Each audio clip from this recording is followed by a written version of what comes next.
넌 그냥 밥이나 해. 어디서 눈을 그렇게 떠? 장교 가족 앞에서 행동 똑바로 해.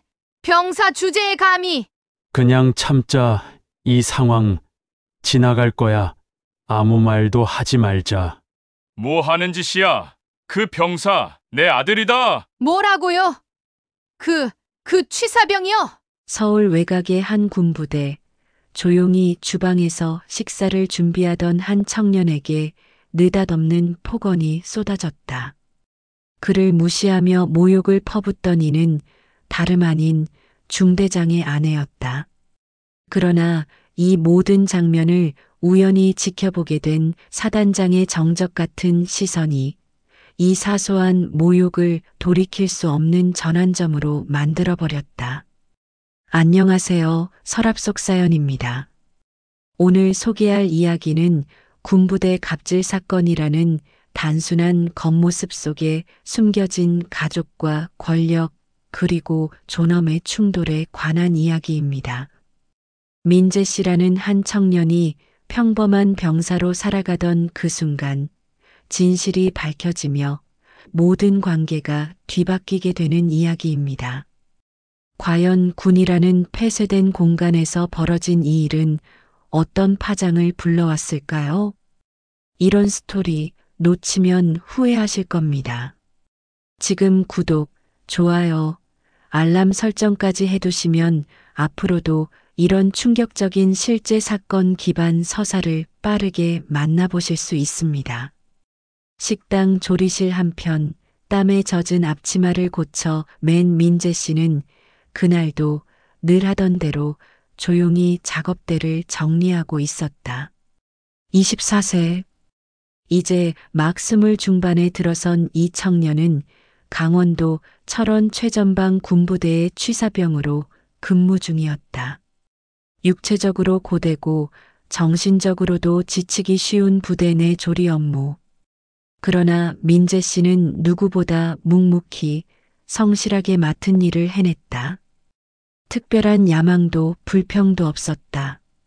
그냥 하루하루 잘 버티고 무사히 전역만 하면 된다고 믿었다.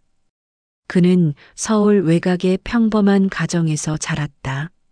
아버지는 공무원이라고만 알고 있었고 어머니는 조용하고 단정한 사람이었다.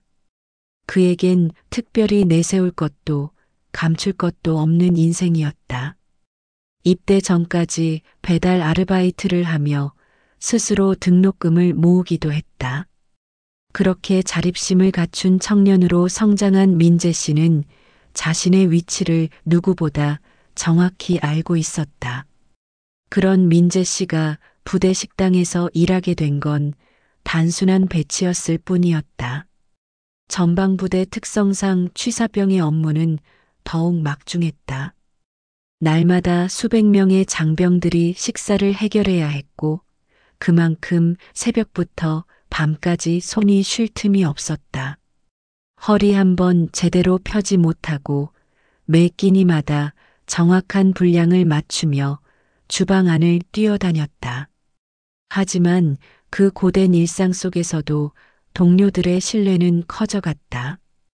누구보다 먼저 주방에 들어와 마지막까지 정리하는 그의 성실함은 말없이 모두를 감동시켰다.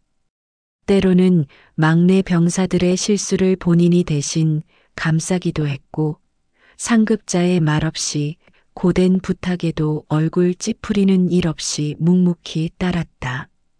그 믿음은 동료들 사이에서 서서히 쌓였고 어느새 민재 씨는 취사병들 사이의 중심이 되어 있었다. 민재 씨가 근무하는 부대는 특히 상하간 위계 질서가 엄격하기로 소문나 있었다. 육군 30년 경력의 현역 사단장이 직접 부대를 관리하고 있었기 때문이다. 그러나 이상하게도 그 사단장은 병사들과 자주 접촉하지도 얼굴을 드러내지도 않았다. 복도에서 스쳐도 고개만 끄덕이고 지나칠 뿐 누구도 그의 정확한 성격을 가늠하지 못했다. 냉정하다는 말도 있었고 반대로 병사들의 사생활을 존중하는 스타일이라는 소문도 돌았다. 이 부대에는 얼마 전 중대장의 전출과 함께 새로운 변화가 생겼다. 바로 서울에서 생활하던 중대장의 아내 선영 씨가 부대 인근으로 이사 오게 된 것이다. 52세, 전직 백화점 부지점장으로 오래 근무했던 경력이 있었지만 최근에는 전업주부로 남편의 군 생활을 따라다니며 지내고 있었다. 이사를 온 이후 선영 씨는 자주 부대 근처를 드나들었다. 병사들을 직접 대면하는 일은 드물었지만 한 번씩 중대장실에서 커피를 마시고 나올 때마다 식당 안에서는 긴장이 돌았다. 특히 중대장의 권위를 등에 업고 다닌다는 소문은 부대 안에서 빠르게 퍼졌다. 주말이면 부대 식당으로 음식을 요구하거나 간식거리를 요구하는 경우도 심심치 않게 있었다. 그리고 그날 처음으로 선영 씨가 민재 씨 앞에 모습을 드러냈다. 주말 낮 조용한 분위기의 식당. 훈련이 없던 날이라 병사들 대부분은 생활관에 머무르고 있었고 식당엔 당직 취사병 몇 명만이 남아 있었다. 그중 하나였던 민재 씨는 평소처럼 음식 재료를 정리하던 중 낯선 여성의 발소리에 고개를 들었다. 식당 입구에 들어선 선영 씨는 조리실 안으로 아무렇지 않게 걸어 들어왔고 주위를 둘러보며 무언가 찾는 듯 했다. 고개를 숙이고 조심스럽게 인사한 민재 씨에게 돌아온 것은 냉랭한 시선과 짧은 반말 한마디였다. 그녀는 민재 씨에게 이것저것 시키기 시작했다. 처음엔 간단한 부탁이었다. 음료수를 찾아달라거나 간단한 음식을 따로 챙겨달라는 요청이었다. 하지만 그 요청은 점점 명령으로, 요구로, 그리고 막말로 바뀌어 갔다. 누구도 정확히 왜 그녀가 그런 태도를 보였는지 알 수 없었다. 단지 그녀의 말투와 눈빛은 오랫동안 타인을 지시하고 평가해온 사람의 그것이었다. 어느 순간부터 선영 씨는 민재 씨를 향해 너 이것 좀 해. 그게 그렇게 어렵냐며 대놓고 하대하기 시작했다. 그 상황은 조용히 일상을 살아가던 민재 씨에게 큰 충격이었다. 누가 봐도 불합리한 상황이었지만 그는 반항하지 않았다. 아니, 반항할 수 없었다. 이곳은 군대였고 민간인이 아무리 중대장 부인이라 해도 사실상 병사 입장에선 손을 쓸 수 없는 상대였다. 시간이 흐를수록 민재 씨와 선영 씨의 사이엔 말 못할 긴장이 쌓여갔다. 하지만 누구도 그 문제를 꺼내지 못했다. 병사들은 식당을 이용할 때마다 무거운 눈빛으로 조리실을 지나쳤고 민재 씨는 갈수록 말이 줄어들었다. 그때까지만 해도 아무도 몰랐다. 이 침묵이 얼마나 큰 폭풍의 전조였는지를. 처음 그 말이 들려왔을 땐 단순한 기분 탓이라고 여겼다. 너 같은 게 우리 같은 장교 가족을 어떻게 감히 쳐다보냐. 그 말이 그대로 식당의 공기를 찢었다. 민재 씨는 조리 중이던 국자를 그대로 들고 서 있었다. 손끝에서 국물이 뚝뚝 흘러내렸지만 그는 미동도 없었다. 눈앞에서 선영 씨는 노골적인 경멸을 담아 자신을 내려다보고 있었다. 주방 한쪽에서 상황을 지켜보던 조리병 하나가 놀라 손에 들고 있던 트레이를 떨어뜨렸고 쨍그랑 하는 소리와 함께 그 순간은 더욱 적막하게 굳었다. 민재 씨의 입술은 조금 열렸다가 다시 다물어졌다. 아무 말도 할 수 없었다. 저 무슨 말씀이신지. 그조차 채 끝내지 못한 채 선영 씨의 말은 쉴 새 없이 이어졌다. 어디서 눈을 그렇게 떠? 넌 그냥 밥이나 하지. 사람들 앞에서 눈치 없이 굴지 마. 그 말들은 단순한 무례가 아니었다. 전면적인 모욕이었고 위계 질서를 방패 삼아 감정을 쏟아내는 폭력이었다. 그 모든 말들 속엔 선영 씨가 오랫동안 누군가를 지시하고 평가하며 살아온 기세가 그대로 실려 있었다. 민재 씨는 그 말을 고스란히 듣고 서 있었다. 누군가는 말렸어야 했다. 누군가는 나서야 했다. 그러나 이곳은 부대였다. 누구도 쉽게 나설 수 없었다. 아무도 중대장의 아내에게 그만하시라는 말을 꺼낼 수 없었다. 문제는 단순한 모욕이 아니었다. 그 시선, 말투, 표정 하나하나가 민재 씨의 인간성을 부정하는 듯 했다. 마치 그는 사람이 아니라 말 없는 존재, 그냥 병사 혹은 도구처럼 느껴졌다. 순간 그의 심장은 어딘가 눌리는 것 같았고 억지로 삼킨 감정이 목에 걸려 숨쉬기조차 어려웠다. 그렇게 고개를 숙이고 있던 순간 식당 출입문 쪽에서 묘한 긴장감이 퍼졌다. 짧은 정적 속에 누군가의 묵직한 군화 발소리가 울렸다. 그 자리에 있던 모두가 고개를 돌렸다. 사단장이었다. 그 순간 모든 움직임이 멈췄다. 식판 정리를 하던 병사도, 조리 중이던 조리병도, 그리고 선영 씨마저도 그 자리에 얼어붙은 듯 굳었다. 사단장 동철 씨는 식당 안으로 조용히 걸어 들어왔다. 그의 얼굴엔 평소와 다른 표정이 깃들어 있었다. 감정 없는 듯 차가운 눈빛. 그러나 그 안엔 설명할 수 없는 낯선 굳음이 있었다. 선영 씨는 그를 향해 반사적으로 인사를 하려다 말을 잃었다. 민재 씨는 여전히 고개를 숙인 채였다.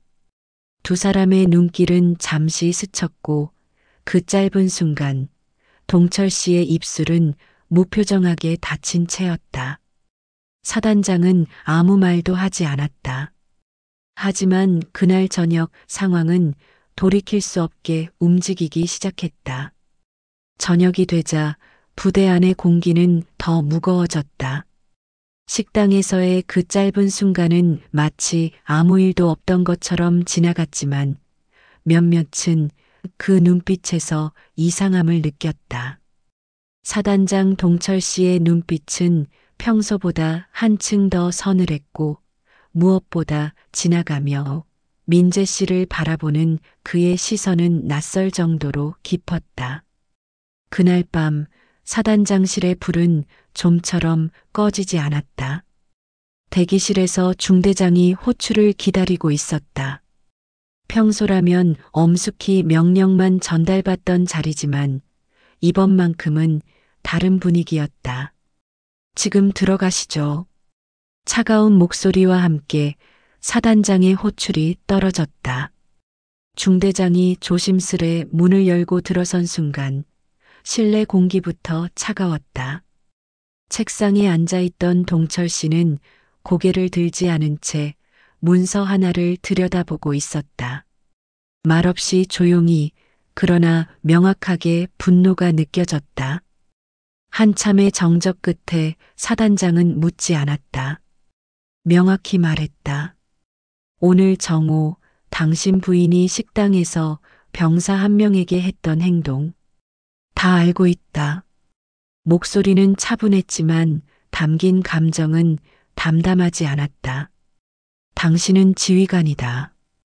당신 가족이 병사에게 손가락질을 하면 병사 전체가 그 손가락질 아래 놓이게 된다는 걸 모른단 말인가? 중대장은 말없이 고개를 숙였다. 해명할 틈도 없었다. 그 순간 사단장은 고개를 들고 중대장을 정면으로 바라보았다. 그 병사, 내 아들이다. 그 한마디가 사무실을 찢었다.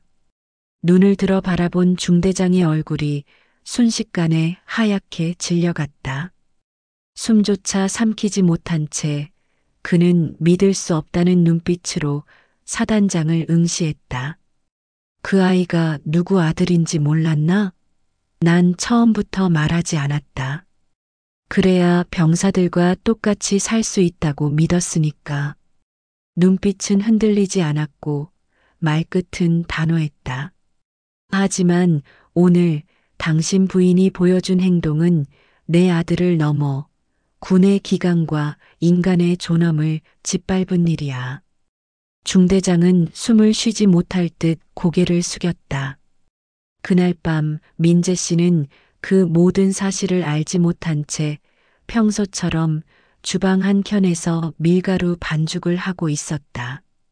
눈으로 익힌 배합 비율을 머릿속에 되새기며 반죽을 고르게 누르고 있었고 속은 여전히 복잡했다. 낮의 일이 계속 머리를 떠나지 않았다. 굳이 말로 설명할 수 없는 모멸감과 무기력함이 마음을 짓눌렀다. 그의 귀에 누군가의 발소리가 조용히 들렸다. 주방 문이 살며시 열리더니 낯익은 얼굴이 들어왔다. 행정보급관이었다. 보급관은 무언가를 말하려다 잠시 멈췄다. 그리고 조심스레 다가와 이렇게 말했다. 민재야, 혹시 너 사단장님 성함 아냐? 그 질문에 민재 씨는 고개를 저었다. 사단장은 항상 멀리 있었다. 병사들에겐 먼 존재였다. 보급관은 잠시 말을 망설이다.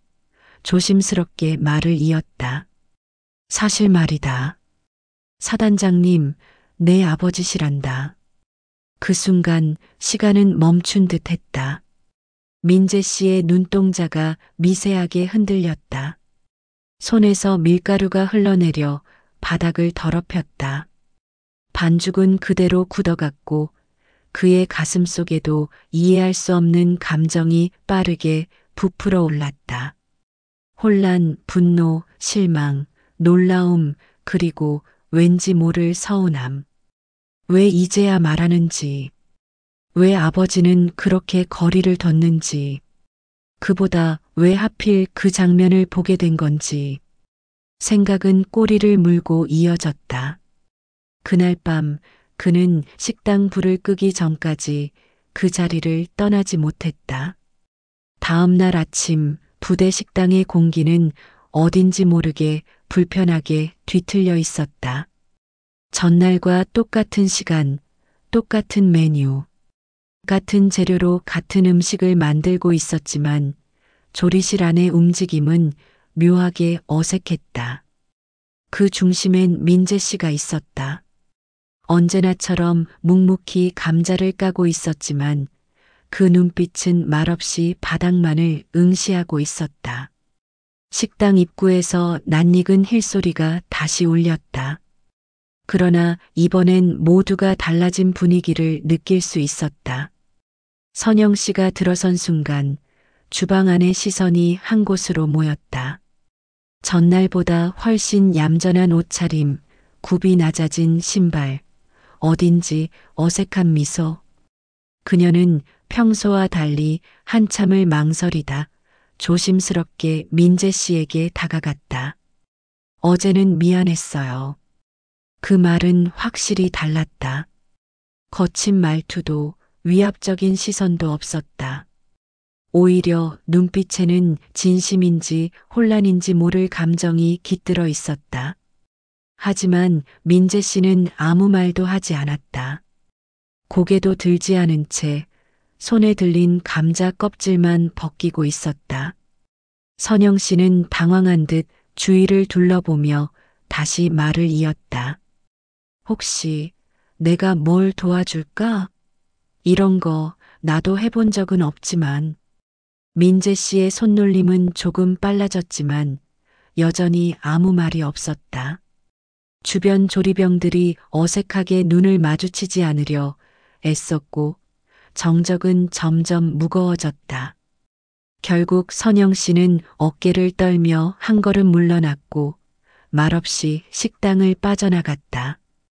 그날 점심 중대장은 직접 사과문을 작성했다. 간결하지만 명확한 표현이었다. 지휘관 가족으로서 본분을 다하지 못한 점 깊이 사죄드립니다. 다시는 유사한 일이 발생하지 않도록 하겠습니다. 그 문장은 부대 전체에 공유되었고 장병들은 충격과 동시에 묘한 안도감을 느꼈다. 누군가는 처음으로 병사들이 목소리 없이도 존중받을 수 있다는 것을 체감했다. 곧 이어 사단장실에서 공식 명령이 하달되었다. 선영 씨, 부대 출입 전면 금지. 그 결정은 누구에게도 의문을 남기지 않았다. 엄격하고 신중한 성격으로 알려진 사단장이 단호하게 내린 조치였기에 그 뜻은 분명했다. 그러나 가장 복잡한 감정은 민재 씨의 것이었다. 그제야 그는 어렴풋이 아버지의 판단을 이해하게 됐다. 왜 이름을 숨겼는지, 왜 아들이라는 사실을 말하지 않았는지, 그 역시 다른 병사들과 같은 군인이길 원했던 것이다. 하지만 그 이해와는 별개로 민재 씨의 마음에는 묵직한 슬픔이 남아 있었다. 그를 모욕했던 이가 단지 장교 가족이었기 때문이 아니라 그가 누구인지 모르고 그렇게까지 낮춰봤기 때문이다. 자신이 사단장의 아들이 아니었다면 그 모든 일은 어쩌면 당연히 덮였을지도 모른다는 생각이 지워지지 않았다. 어떤 위로도 그 현실을 바꾸지는 못했다. 민재 씨는 전보다 더 일찍 주방에 들어오기 시작했다. 자발적인 것도 도피도 아닌 단지 침묵을 지키기 위한 움직임이었다. 하지만 그 침묵은 결코 약함이 아니었다. 그는 고개를 들지 않았지만 그 안에서 눈을 뜨기 시작했다. 비로소 스스로를 지키는 법을 배워가고 있었다. 며칠이 지나고 부대에는 서서히 평온이 돌아오는 듯 보였다. 식당도 예전처럼 정해진 시간에 문을 열고 똑같은 반찬과 똑같은 밥 냄새가 조리실을 채웠다. 하지만 민재 씨의 안에서는 결코 이전과 같을 수 없었다. 감정은 조용히 곪아가고 있었다. 그날 갑자기 쏟아진 모욕과 억울함, 그리고 사단장의 정체를 알게 되었을 때의 충격. 시간이 지나도 그 감정은 가라앉지 않았다. 오히려 날이 갈수록 마음 깊은 곳에서 서서히 고조되며 자신도 모르게 지쳐갔다. 그는 말이 더 줄었다. 주방 안에서는 늘 조용했고 식사 중에 조리병들끼리 나누는 소소한 농담에도 반응하지 않았다. 말없이 일하고 말없이 퇴근했다. 심지어 주말이면 혼자 조리실에 남아 연습처럼 무언가를 준비하곤 했다. 누가 봐도 고립된 듯한 행동이었지만 누구도 선뜻 다가설 수 없었다. 그런 날이 이어지던 어느 토요일, 군단 단위 점검이 갑작스럽게 떨어졌다. 갑작스러운 외부 지휘부 시찰에 부대 전체는 긴장했고 특히 식당 측은 비상처럼 움직였다.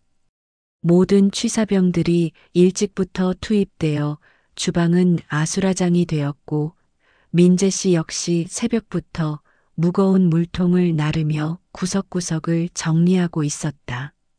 그날 아침 평소보다 이른 시간에 식당 출입문이 열렸다. 사단장 동철 씨였다.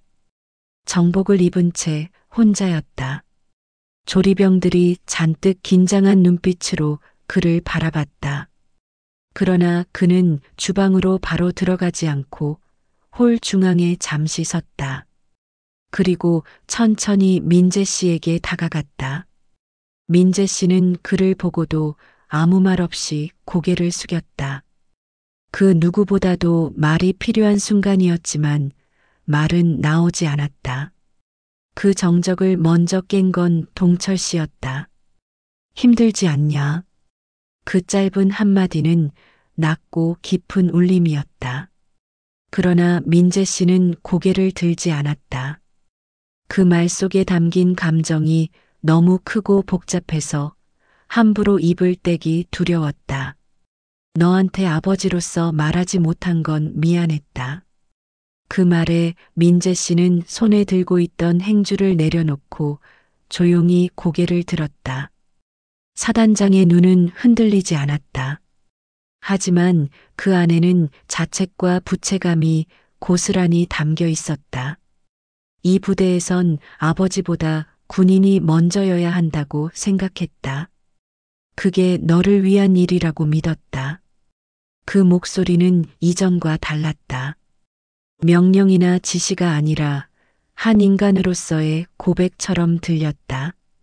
민재 씨는 조용히 한 걸음 물러서며 입을 열었다. 전 아무것도 모르고 그냥 밥하고 싶었습니다. 그게 다였는데 그 말은 마치 스스로에게 하는 변명 같기도 했다. 두 사람 사이에는 길고 복잡한 침묵이 흘렀다. 말을 더 이어가기도 눈을 맞추기도 어려운 감정이 그들을 감싸고 있었다. 그리고 그날 오후 중대장으로부터 새로운 보고가 올라왔다. 선영 씨가 부대 밖에서 인터뷰 요청을 받았다는 내용이었다. 사건 이후 외부로 새어나간 소문을 틀어막는 건 이제 불가능에 가까웠다. 군단 본부에서도 예민하게 반응하기 시작했고 부대 내부는 다시 긴장에 휩싸였다. 사단장은 결단을 내렸다. 공식적으로 중대장과 그의 가족을 타부대로 전출시키기로. 진정한 책임은 말이 아니라 변화로 보여줘야 한다는 판단이었다. 민재 씨는 그 소식을 조리병을 통해 전해들었다. 그 순간 무겁게 얹혀있던 돌덩이 하나가 천천히 어깨에서 떨어지는 듯 했다. 그러나 마음 깊은 곳의 균열은 여전히 아물지 않았다. 존엄이 무너졌던 그날의 기억은 지워지지 않았다. 그리고 그걸 복원할 수 있는 건 누구의 사과도 어떤 처분도 아니었다. 민재 씨는 그렇게 스스로를 다잡았다. 이제 다시 조용히 그러나 굳건하게 서야 했다. 누구의 자식도 아닌, 누구의 병사도 아닌 자신으로서 이곳에서 버텨야 했다. 점심 준비가 한창이던 주방 안, 들끓는 냄비 속 증기와 뒤엉킨 발소리들 사이로 시간이 느리게 흘렀다. 그날은 특별히 이유도 없이 불안했다.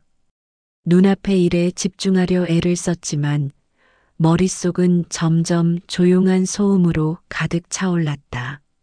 수백 명분의 계란말이를 굽던 손끝이 살짝 떨렸다.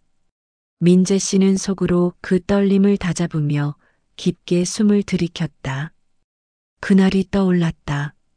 식당 안에 가득했던 모욕, 무력함, 그리고 그 눈빛. 그러나 더 견디기 힘든 건 그날 이후의 침묵이었다. 진실이 드러났고 책임자들은 자리를 옮겼고 모두가 잘 해결된 일이라 여겼다. 하지만 정작 그 중심에 있었던 자신은 여전히 혼자였다. 그날 저녁 그는 우연히 혼자 주방을 정리하던 중 조리대 위에 놓인 메모 하나를 발견했다. 단정한 글씨로 적힌 짧은 문장. 당신이 있었기에 모두가 밥을 먹을 수 있었습니다. 그걸 이제야 알았습니다. 보낸 이의 이름은 없었다. 하지만 문장을 읽는 순간 그 안에 온기가 느껴졌다. 가슴 한켠이 천천히 풀어지는 듯했다. 그날 밤 민재 씨는 조리병 생활 중 처음으로 식판에 앉아 밥을 천천히 씹어 넘겼다. 서두르지 않고 눈치 보지 않고 그것만으로도 그의 하루는 조금 달라졌다. 다음 날 한밤중 잠에서 깬 그는 무의식적으로 식당 쪽으로 발걸음을 옮겼다. 비어있는 조리실 한켠, 아직 따뜻한 기운이 남아있는 작업대를 가만히 바라보다가 무릎을 꿇었다. 이제서야 눈물이 났다. 한 방울, 두 방울. 오랫동안 꾹 참고 견뎌온 감정이 터져나왔다. 분노도 아니고 억울함도 아닌 단지 고요하고 오래된 울음이었다. 아무도 없는 공간에서 그는 속으로 되뇌었다. 나는 여기 있었다. 그 존재 자체를 누군가에게 증명해야 할 이유가 없다는 걸 그제야 조금씩 이해할 수 있었다. 며칠 후 사단장실에서 다시 호출이 들어왔다. 민재 씨는 잠시 망설이다가 조용히 사무실 문을 열었다. 동철 씨는 평소와 다름없이 정복을 입고 서류를 정리하고 있었다. 그러나 그의 눈빛은 오늘따라 부드러웠다. 말없이 자리를 내주며 손으로 의자를 가리켰다. 민재 씨는 천천히 앉았다. 잠시의 정적. 그 이후 처음으로 아버지와 아들이 조용히 마주 앉았다. 너 전역할 때까지 이 부대에 남고 싶냐? 질문은 단순했지만 그 의미는 복잡했다. 민재 씨는 짧게 고개를 끄덕였다. 그 안엔 결심이 있었다. 사단장은 고개를 끄덕이고 말했다. 그럼 여기서 끝까지 내 자리 지켜라. 어떤 누구도 널 흔들 수 없게. 그 말은 격려가 아니라 다짐처럼 들렸다. 그날 이후 민재 씨는 달라졌다. 말수가 많아진 건 아니었다. 하지만 더는 고개를 숙이지 않았다. 주방 안에서, 행보관 앞에서, 상급자의 눈앞에서도 그는 당당히 서 있었다. 동료 병사들은 그를 대하는 눈빛이 조금씩 바뀌었다. 누구는 눈빛으로, 누구는 짧은 농담으로 그를 응원했다. 더는 누구의 아들이 아닌 우리의 민재로서 존재하기 시작한 것이다. 사건의 여파는 오히려 부대 내부의 분위기를 바꿨다. 이전처럼 당연하게 여겼던 위계와 무언의 침묵, 복종이 조심스럽게 다시 점검되고 변화하기 시작했다. 그 누구도 목소리를 높이지 않았지만 그 누구도 다시 침묵하지 않았다. 민재 씨는 매일 아침 첫 번째로 주방 문을 열었다. 그리고 언제나처럼 똑같은 자리에서 똑같은 국자를 들었다. 그러나 마음은 달랐다. 이제는 자신의 손으로 지켜낸 그 자리가 무엇보다 소중한 증명이 되었기 때문이다. 며칠 후, 늦은 오후, 부대 식당 외벽 너머로 기울어가는 해가 식판을 붉게 물들였다. 민재 씨는 조리대 위에 마지막 재료들을 정리하며 깊은 숨을 내쉬었다. 그날은 특별히 특별한 날이었다. 부대 전체가 참석하는 창설 기념식 전야. 장병 전원이 모이는 대형 식사 자리가 준비되어 있었고 취사병들은 며칠 전부터 비상근무에 들어갔다. 하지만 그보다 더 특별했던 건 그가 공식적으로 행사 음식의 총괄 조리 담당자로 지명됐다는 사실이었다. 그의 이름 석자가 문서에 적혀 결재를 받은 건 처음이었다. 누군가의 아들이 아닌, 누구의 명령도 아닌, 오직 자신의 실력과 책임으로 그날 새벽부터 쌓아 올린 수십 개의 식판 위에 손수 만든 반찬이 가지런히 놓였다. 그 하나하나가 자신이 지켜낸 존재의 증표 같았다. 식사가 끝난 후 조용히 식당을 정리하던 중 한 통의 전달문이 도착했다. 군단장 명의의 감사장. 그 안에는 한 줄의 문장이 있었다. 당신의 침묵은 정의를 증명했고 당신의 성실은 모두를 배불렸다. 종이에 적힌 활자가 흐려졌다. 손끝이 떨렸다. 그 어떤 훈장도 사과도 명령도 이 한 줄보다 마음을 움직인 적은 없었다. 그날 저녁 사단장 동철 씨는 행사 직후 조용히 식당 뒤편으로 향했다. 그곳엔 어김없이 민재 씨가 벽에 등을 기대고 앉아 있었다. 말없이 눈을 감은 채 잠시 숨을 고르고 있었다. 수고했다. 그 말은 처음이었다. 직책도 신분도 없이 건넨 한마디. 민재 씨는 고개를 들어 조용히 눈을 마주쳤다. 서로가 서로를 알아보는 듯한 시선. 이제는 숨길 것도 감출 것도 없는 눈빛이었다. 아버지, 왜 이제야 말해요? 그 질문은 나무라기보단 묻고 싶었던 마음의 소리였다.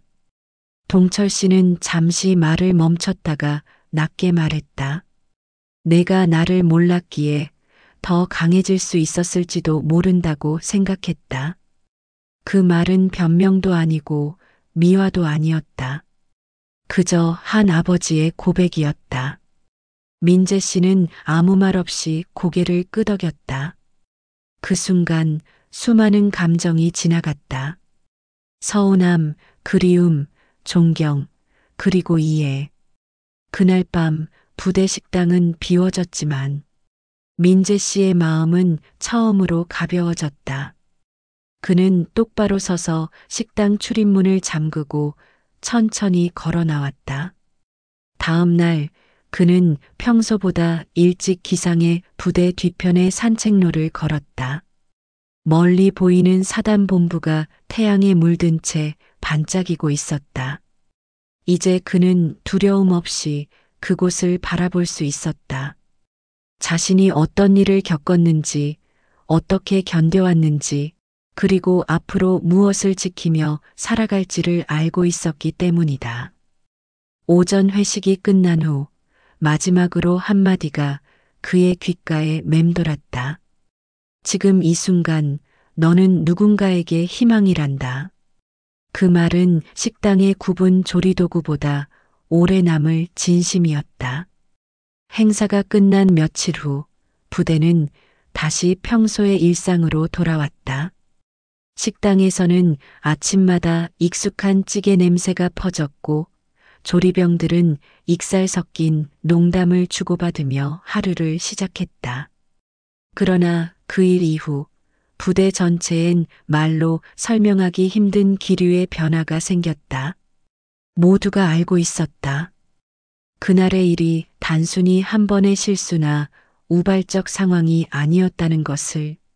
한 병사를 함부로 대했던 태도, 위계를 무기로 휘두르던 관행, 그것이 어떻게 존엄을 찍고 조직의 공기를 망가뜨리는지를 몸소 경험했기 때문이다. 중대장이 전출되고 선영 씨의 출입이 금지된 이후 장병들은 서로를 바라보는 시선부터 달라졌다. 누군가는 말없이 식판을 건네며 미소를 지었고 누군가는 생활관에서 후임의 이름을 다시 한번 부드럽게 불렀다. 그 변화는 느리지만 분명했다. 가장 먼저 조리병들 사이에서 시작되었다.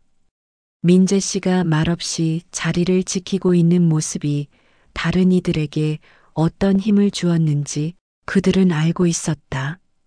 형, 내일 찌개 내가 먼저 끓일게요. 그 국자, 오늘은 제가 닦을게요. 이런 말들이 조심스레 퍼졌고 서서히 전체 생활관으로 번졌다. 심지어 간부들 사이에서도 표정이 달라졌다. 예전엔 명령 하나하나에 말없이 고개를 끄덕이던 병사들이 눈을 맞추며 똑같은 예로 대하는 간부들의 모습에 놀랐다. 어떤 하사는 점호 후 말했다. 요즘 얘들 표정이 다르다. 살아있다는 느낌이 나. 민재 씨는 말없이 식당 조리도구를 정리하며 그 변화를 피부로 느꼈다. 누가 뭐라 하지 않았지만 자신이 했던 침묵의 저항, 무릎 꿇지 않고 조용히 일상을 지켰던 그 태도가 어딘가에 닿았다는 걸 느낄 수 있었다. 사단장도 더는 아들을 피하지 않았다. 공식적 자리에서 그를 직접 언급하지는 않았지만 부대 정책을 하나둘씩 바꾸기 시작했다. 병사 인권 교육 주간 확대, 지휘관 가족의 군 시설 출입 기준 강화, 내부 고충 신고 채널 활성화. 이런 정책들이 조용히 시행되었고 장병들은 그것이 무엇으로부터 비롯된 변화인지를 어렴풋이 알고 있었다. 민재 씨는 여전히 평소처럼 일찍 출근했고 퇴근 후엔 늘 조용히 한 구석에서 책을 폈다. 하지만 그의 존재는 이제 그저 조용한 취사병이 아니라 자존심을 지켜낸 사람으로 새겨지고 있었다. 그리고 그는 더 이상 혼자가 아니었다. 조리병 막내가 불쑥 다가와 말했다. 형처럼 되고 싶어요. 그 한마디에 민재 씨는 잠시 멈춰서 조용히 고개를 끄덕였다. 말 대신 눈빛으로, 어깨의 온기로 그 후임의 말에 응답했다. 그날 밤 그는 처음으로 어머니에게 편지를 썼다. 길지 않은 문장이었다. 잘 지내고 있어요. 이제야 제자리가 뭔지 조금은 알 것 같아요. 어머니는 답장을 보내지 않았지만 그는 그 침묵이 어떤 마음인지 알 수 있었다. 그 따뜻한 무응답 속에서 자신이 선택한 길에 대한 지지를 느꼈다. 사건의 여파는 결국 한 병사의 삶을 넘어 하나의 조직을 조금씩 바꾸었다. 작고 조용한 한 걸음이 수많은 사람의 시선을 바꾸는 출발점이 되었다. 누군가는 잊었을지도 모른다. 하지만 민재 씨는 결코 잊지 않았다. 그날의 침묵, 굳은 주먹, 말없이 넘긴 눈물. 그 모든 감정이 쌓여 지금의 자신을 만들었다는 것을. 그날 민재 씨는 마지막으로 조리실 바닥을 닦고 있었다. 전날 밤부터 내리던 비는 멎었고 창문 틈으로 들어오는 햇살이 타일 위에 가늘게 번졌다. 저녁까지는 이제 한 달도 채 남지 않았다. 이제는 조리병 막내들이 먼저 그를 찾아와 묻고 그가 하는 일 하나하나에 주의를 기울였다. 모두가 알고 있었다.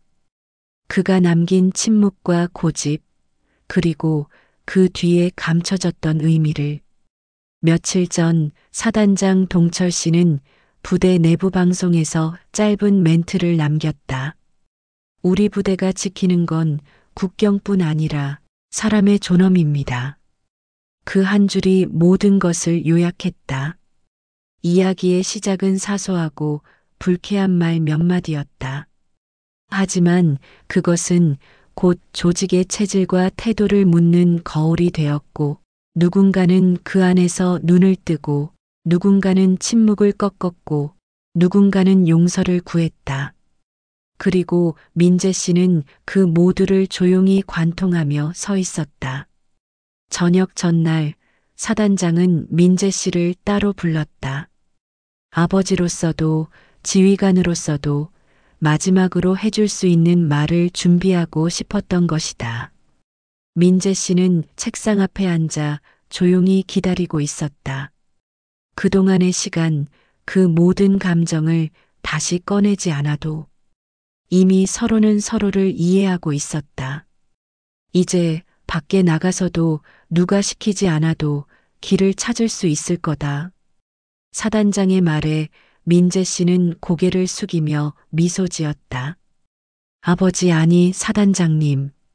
이제 저도 조금은 알 것 같아요. 사람이 사람을 존중하는 게 얼마나 큰 용기인지요. 그 말은 누군가의 배움이었고 누군가의 깨달음이었으며 이야기의 진짜 결말이었다. 그가 떠나는 날 조리병들은 식판에 작게 글씨를 써남겼다. 잘 먹었습니다. 그리고 많이 배웠습니다. 민재 씨는 고개를 숙여 그 글씨들을 천천히 읽었다. 그 글자 하나하나가 그동안 눌러왔던 감정을 조용히 안아주었다. 그리고 그는 똑바로 문을 나섰다. 앞으로 어떤 조직이든 어떤 상황이든 자신을 지킬 수 있을 거란 믿음 하나만 가지고. 그 이야기는 여기서 끝이 났지만 사람의 존엄과 자존, 그리고 변화는 계속되었다. 누군가 그를 기억하고 누군가 그를 닮고 싶어 하는 한 그는 여전히 서 있는 것이다. 여러분은 이 이야기를 어떻게 보셨나요? 당신이 경험한 작은 용기나 지켜낸 존엄이 있다면 댓글로 나눠주세요. 누군가의 이야기 속에서 또 다른 변화가 시작될 수 있으니까요. 그리고 앞으로도 이런 이야기들이 여러분께 힘이 되기를 바랍니다. 구독, 좋아요, 알림 설정으로 함께 해주세요. 다음 이야기에서 또 만나요. 감사합니다.